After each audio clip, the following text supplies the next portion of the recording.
Kuri uwo munsi mpuzamakungu hariwe impunzi kw'isi, bamwe mu mpunzi z'abarundi zo mu gihugu ca Tanzania twaganiriye bamenyesha ko umutekano wabo ubandanya gutosekara. Akarero ka hafi ni abantu babiri bo mu muryango umwe bacumiswe imbugita mw'ikambi ya Nyarugusu i Tanzania n'abantu bivugwa ko ari abakozi b'iperereza ry'ico gihugu. Haraciye iminsi 3. Guhohotera impunzi irabandanya. Hirya y'ejo hariho abantu babiri bacumiswe babasanze mu rugo iwabo. Aba bantu ni abantu basanzwe bakorera iperereza bakorana n'igipolisi ngaha mw'ikambi n'inyuma y'ikambi. Baje kubacumita uno munsi bagoreye mu bitaro vya MTI niho bariko baratorera imiti. Mushiki na Gisaza babasanze mu rugo baka amafaranga.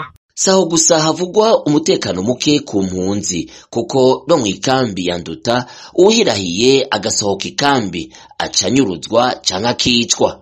Kubijanye n'umutekano niho ngaha muri Tanzania murabizi ku mpunzi.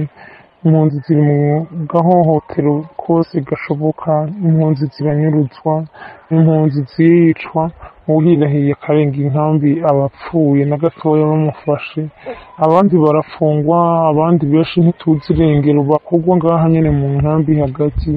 Nukuri impunzi zo muri Tanzania turi mu karenganyo kadasanzwe n'agahahazo kadasanzwe.